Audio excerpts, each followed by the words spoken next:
And welcome to College Football Now, our National Signing Day edition.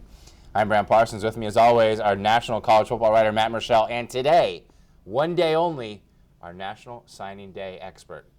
I'm leaning on you through this. I've been up since 4 this morning. You've been up since, what, like 4:30, 5 o'clock? I mean, it's a long day, but it is a big day in college football. It is the day that national letters of intent are signed and sent to schools. A lot of decisions made beforehand. Sometimes a commitment is reaffirmed today. Sometimes there are flips. We're going to talk about some of those. And some schools have huge days. And we're going to start with the school having the biggest day so far. And that's right here in the state of Florida, Florida State.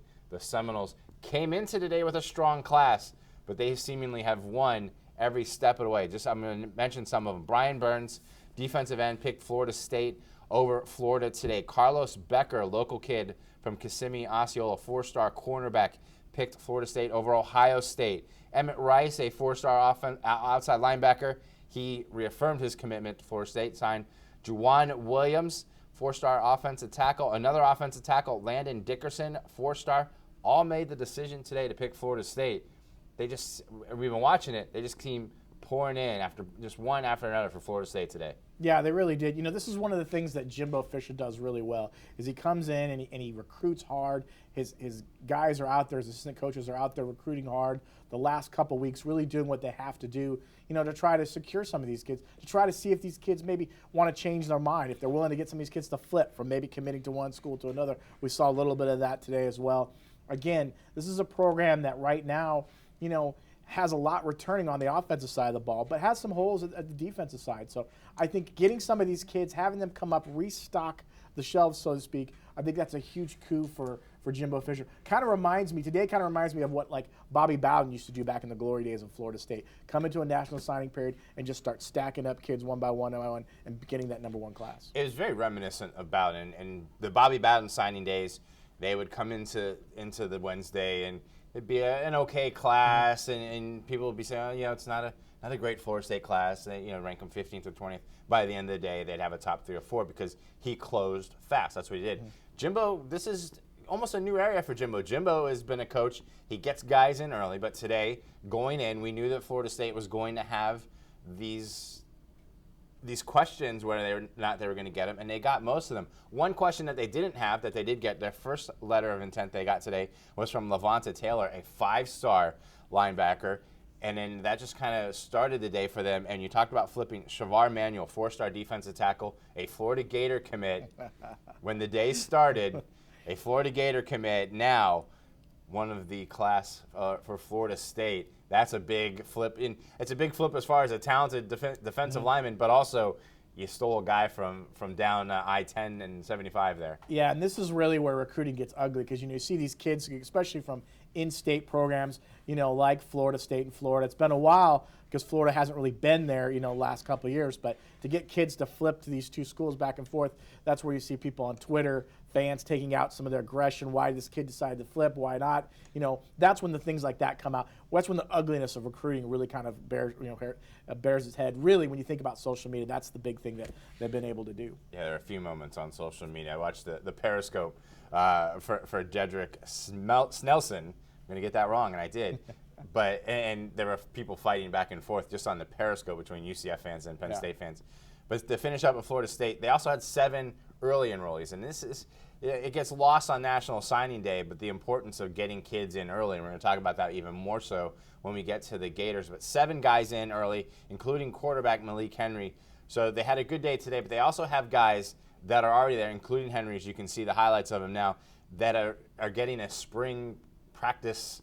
They're getting extra reps already in there, and that's key. It sometimes gets forgotten on National Signing Day because it's all about the guys that we see pull out the hats and the flips and the flops. But having guys in, not only already signed up, but already in school, in class, since back in January, that's huge in any situation, but especially for Florida State. Yeah, it's really huge because, again, we're not just talking about the opportunities to, you know, get into the weight room, you know, get into on the field and do stuff. But, yeah, you'll get into the weight room. Get accustomed to the school. Get accustomed to being on your own. Get accustomed to the rules that the staff, as Jimbo and his staff have out there. Really all these things which really kind of will help them get a leg up on a kid who comes in the fall, who has to kind of spend that first couple weeks adjusting really on the fly quickly as the fall camp is going on. Now these guys come in, they get an opportunity. They're in the weight rooms. They really get to see what a professional, so to speak, college weight room looks like, and they're out there doing their thing, and that's going to help them out. And when spring ball comes around, this is where you're going to start seeing guys maybe start to develop a little bit, seeing the potential they have.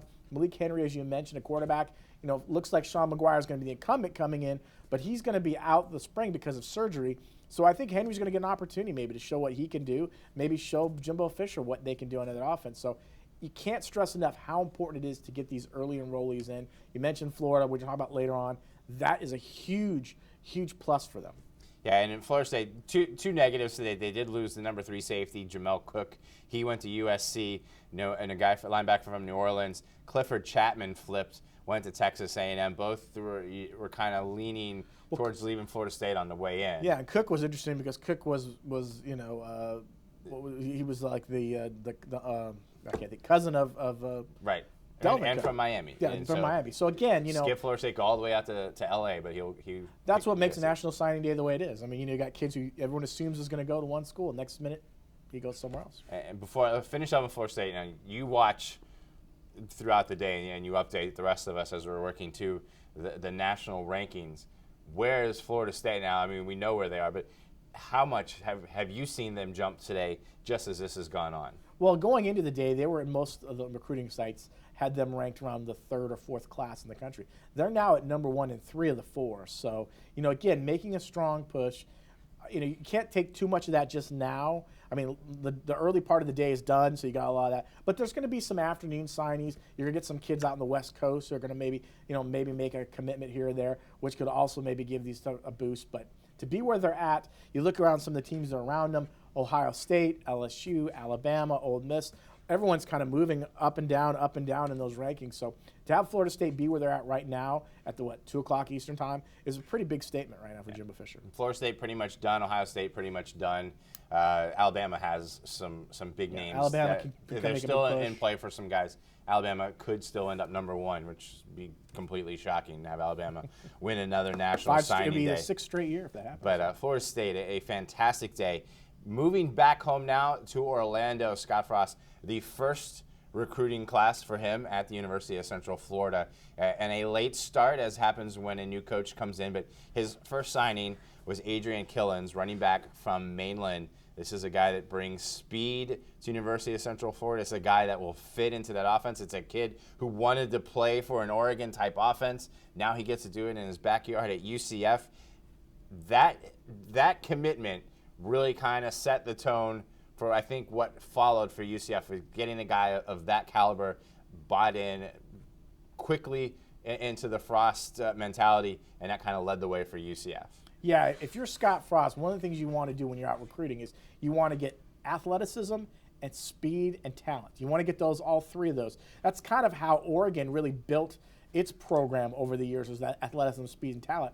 So he goes out, he gets a guy like Killings, a guy who's got the speed, obviously, can do the things he needs to do. Very prototypical of a Oregon type of running back. Can catch the ball out of the backfield, can run the ball, has good breakaway speed. He comes in and helps them out. And then what he did was he was able to stay in the state of Florida. That was crucial because there's so much talent in the state of Florida, and there's so much, especially here in Central Florida, where some of these guys were leaving to go, otherwhere across the country. Whereas if you recruited them hard enough, I think those kids would have stayed here at UCF. We've seen it in the last couple of years. I just don't think George O'Leary and his staff, really worked hard or made Central Florida their emphasis when it came to recruiting. Scott Frost is doing that. He's making sure he's getting these type of players. He's also making sure he's stocking up on areas that he really needs.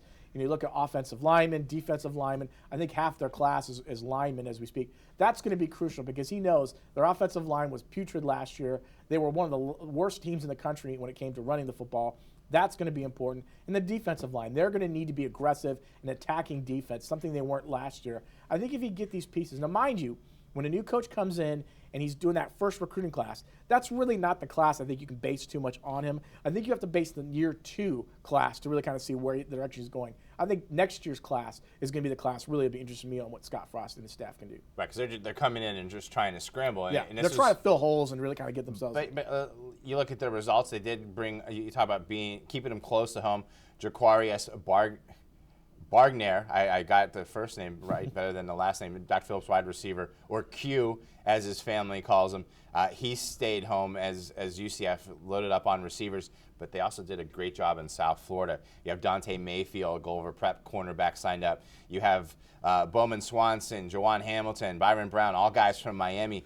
And then you have the big sign that happened right before we came in here. It was the one that I mentioned earlier, watching on Periscope, and that's Dedrick Snelson.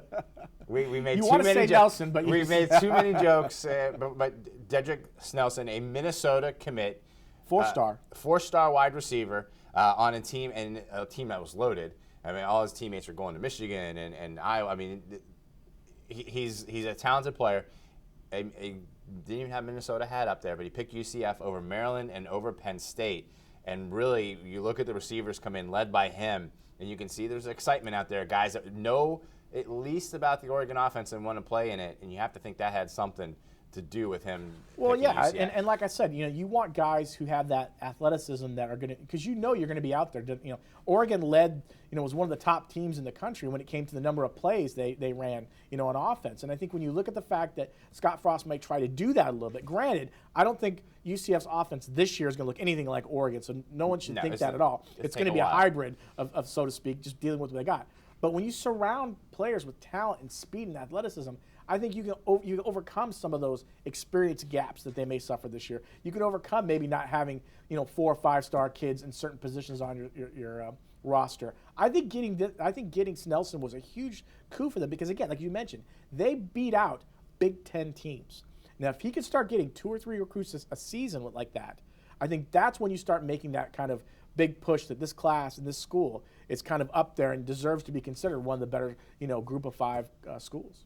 A couple of the big signings they got today: Jordan Johnson, offensive lineman. They got 3-star linebacker Eric Mitchell, and they got their official quarterback, the first quarterback signing in the Frost era, Mackenzie Milton from Hawaii.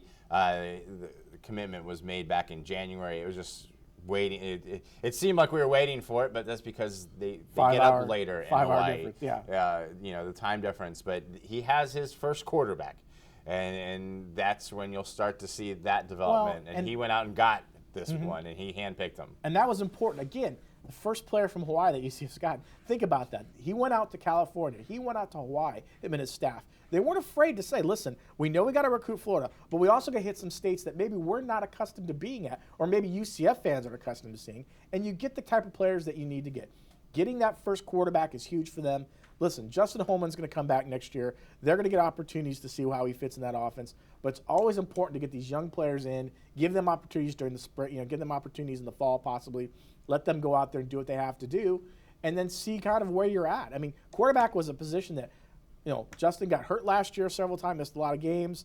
They had to go to backup. They went to a third stringer. I mean, we saw pretty much the whole cupboard when it came to the quarterbacks last year. So having a competent backup, or even maybe someone who can compete for the starting job, is going to be crucial for this offense. A good first class for Scott Frost. And just a couple notes, because if you talk about UCF, you talk about USF, and they had a good day. And it continues to roll for Willie Taggart out there. Devontrus Dukes was a UCF commit, now going to USF. Craig Watts, they got a 4-star safety.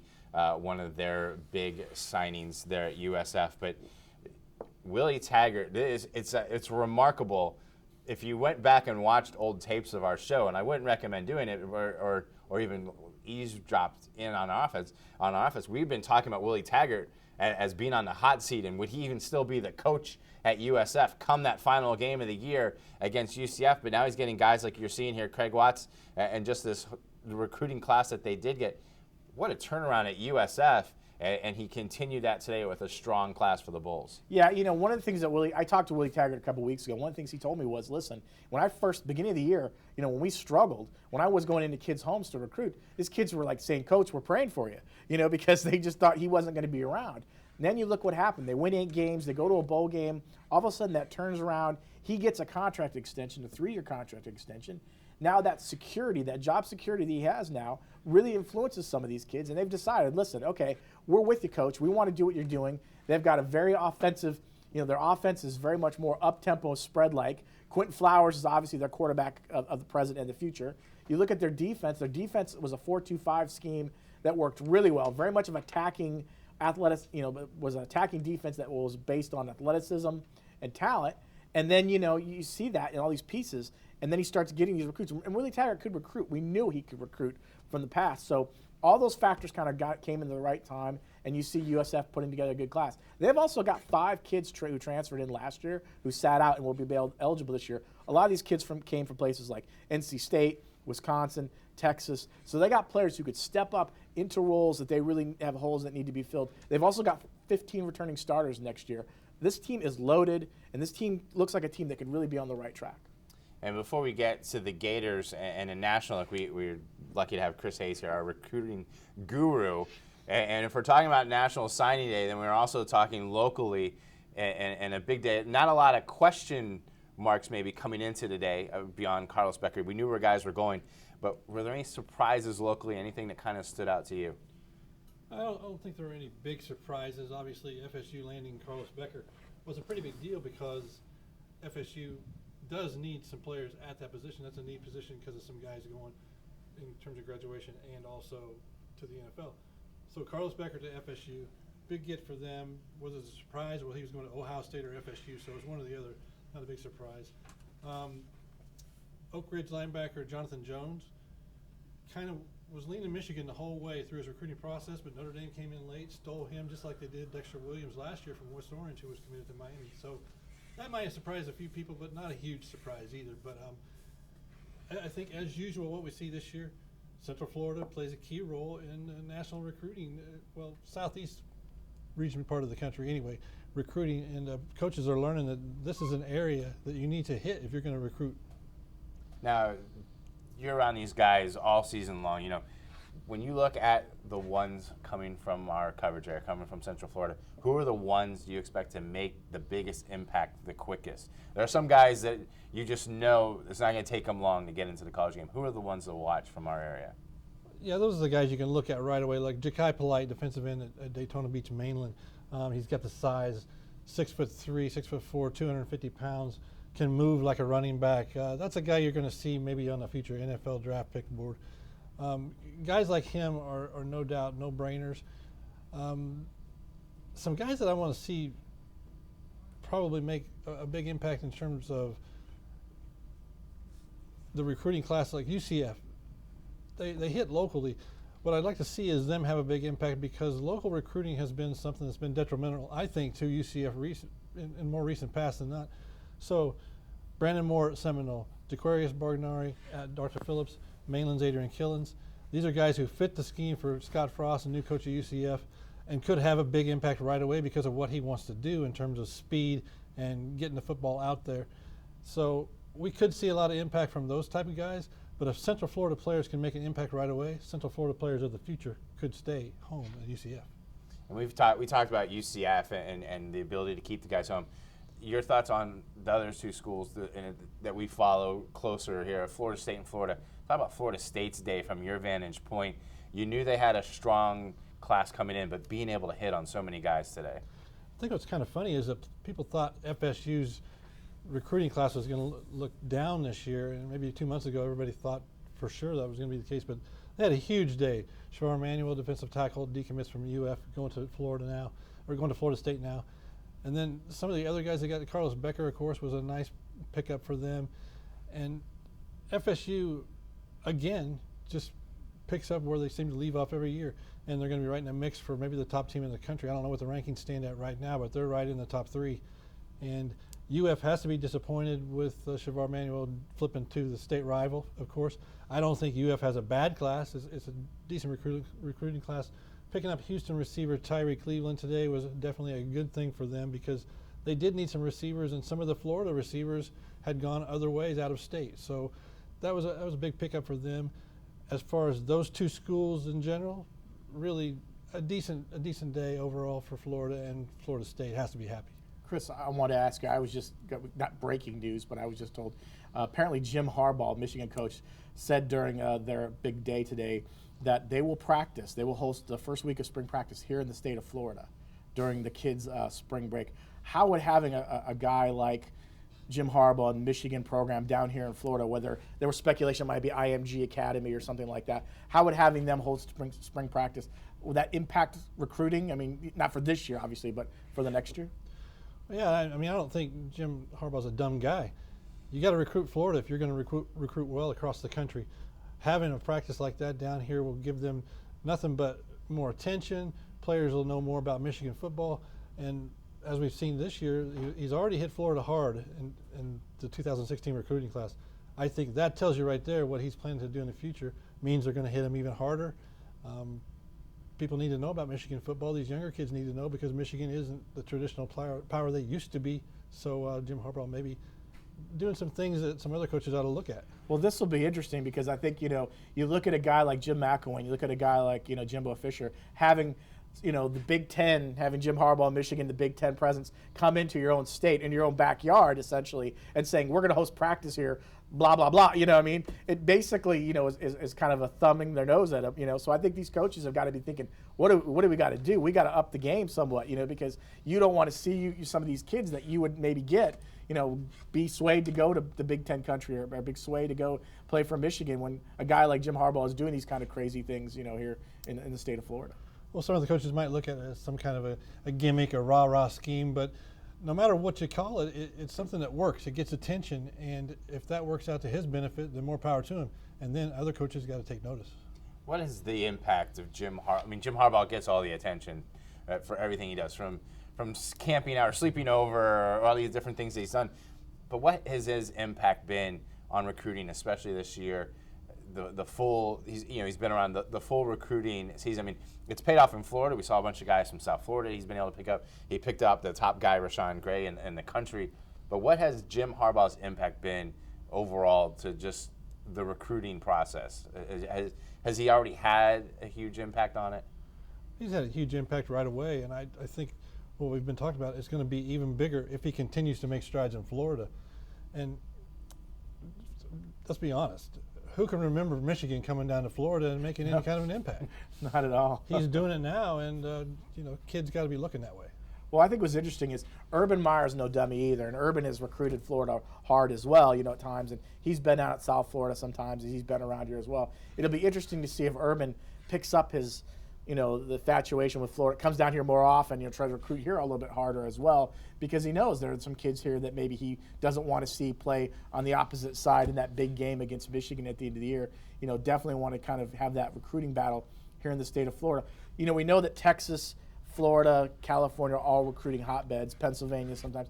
It's going to be interesting to see how much Florida kind of rises up in a sense if we see more these national teams and national coaches spending more time in our state, recruiting the kids. Yeah, it's really odd today that Ohio State lost out on so many high caliber kids as they did. Maybe a wake-up call to the recruiting staff at Ohio State, whether that means go to Florida, I don't know necessarily, but they definitely got to hit harder with whatever they've been doing and maybe change up the scheme of things. But we're seeing a different culture in recruiting right now. Jim Harbaugh proving that you got to do some weird things to get attention. Some other coaches may not be willing to do that, but if you're not willing to jump on board and start some new things, you're going to be by the wayside after a while. Yeah, I know his tactics have ruffled some feathers, not just with coaches, but you talk to some recruiting guys across the country like yourself, and they say, I hope this goes away. I hope that the idea of sleepovers go away. Those kind of things are something they felt. Recruiting, it always has kind of had a bad stigma attached to it, for long periods of time because, people assume that players are getting, benefits or something like that. But to have these kind of things sometimes really kind of make it look even more seedier when you think about it. We promised we'd talk Gators. You want to stick around and talk Gators? Or you have? I can talk Gators. All right, let's talk Florida Gators.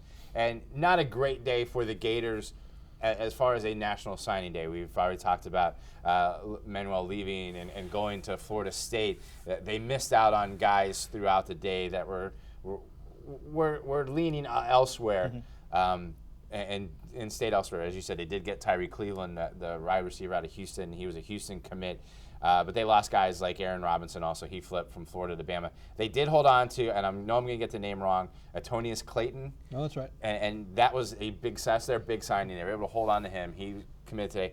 But when you look at what the Gators, I think the strength of this Gators National Signing Day class is 12 of these kids have already been on campus. They're on campus now. The quarterback, Philippe Franks, Chauncey Gardner, cornerback, Mark Thompson, a running back who can step in and contribute. Wide receivers, Freddie Swain, Joshua Hammond, Jordan Smith, all 4-star guys, and they're all there. And they're already in this system. And yeah, they may not have made the big splash today, and they didn't, you didn't have guys putting on the hats, but having those 12 guys on campus is better than picking up a couple guys today, in my opinion. Nothing but beneficial for these kids. They don't have to juggle a playbook in August and also find out how they're supposed to get to this class or that class. They've got everything figured out. They'll have spring practice. They'll know everything before the rest of the class gets there. Having 12 people is almost unheard of for a recruiting class to have early enrollees. So this is going to be something we can really look at to see how it benefits the Gators in the future, but especially having these key guys like Felipe Franks, the wide receivers, JUCO transfer Mark Thompson, the running back who's going to be a good one, I believe, and right away, because obviously he's a JUCO running back, so he's going to have to be right away. And it's just going to be something that the Gators will benefit from, no doubt. I'm sorry. Did they have when you talk about Freddie Swain, your wide receiver, and some of the wide receivers? One of the things that the Florida's lacked the last couple of years has been playmakers. Guys like the Percy Harvins. It's unfair for these kids to get compared that way, but that's how everyone kind of the bar is set, is the Percy Harvin playmakers. Do you see any of these kind of kids stepping in, maybe in that role of being, maybe a kid who could step in and be counted on, maybe to take a 5-yard pass and break it for 65 yards, 70 yards for a touchdown? Well, yeah, certainly Freddie Swain's a big-time playmaker type of a guy who could do that. Coach McElwain and the staff have shown that they're willing to give the opportunities to guys like Antonio Callaway as a freshman this year. He came, from some people's perspective, out of nowhere and became a big star. They got guys on staff, or guys on the roster who will be able to do that as freshmen. Josh Hammond is one heck of a receiver, a very good control type wide receiver, catches the ball very well. He could be a third down receiver. He could be a deep threat as well because he's not slow. They have guys across this recruiting class who are going to probably impact the team right away. And, like we said, being there early is nothing but going to help them. Felipe Franks, quarterback comes in. Obviously, quarterback's going to be a big concern for Florida going in. Does he legitimately have a chance, for this position? Or do you think, I know you've written about it in the past, or do you think this is a situation where he needs a year to season, a year to kind of maybe, adjust to grow into that role maybe in the future? I think he needs some time, but having spring ball is going to help him, no doubt. And what I like about Felipe is a very smart kid. He's very athletic. He can throw the football. He's going to pick up things right away with the staff because he's a very coachable kid. Very humble. He's not a guy that's going to argue back and forth with coaches about what they want. He'll come in, do what they tell him to do, and if he can go through the motions and do what they think he can do, this is going to be a guy that you can see running this football team for a couple of years down the road. And they say everybody loves their class on National Signing Day. Florida fans may be a little dismayed if they see themselves fall out of the top 10, but overall you agree with my assessment that this is a solid class for Florida. It's not spectacular, but it's building for what Jim McElwain has laid out there in Gainesville. They needed some defensive playmakers that they certainly are lacking in this class, but overall a good year, a decent second year. Last year's class was so much better, and McElwain pulled off a big coup last year with what he did, but the Gators, it's nothing to laugh at. This is a decent class, and they got to be pretty pleased. Just a couple of moments on the national stage, and we talked about Rashawn Gray picking Michigan, the number one player in ESPN. The number one athlete for ESPN, Tyler Bird, decommits from Miami, signs with Tennessee. Tennessee having a strong day. Texas having a strong day of signing guys today. They needed it. And they jumped up from being also Rans to being in the talk. Out of those teams, also Clemson in there. Who are some of your surprise? I'm asking both of you guys. Some of your surprise schools today, or schools that really made a leap today. They weren't when we woke up this morning. Well, I think Auburn's made a pretty good jump. Auburn was last year we know that pretty good class in the last couple of years. But Auburn was good. They got a couple wide receivers, I think, where they had some needs they needed to fill. I think they were able to do that as well. Mentioned Texas. I think Texas was huge. This was kind of one of those make or break type classes for Charlie Strong, because you look at what Texas is done on the field, and they've struggled at times.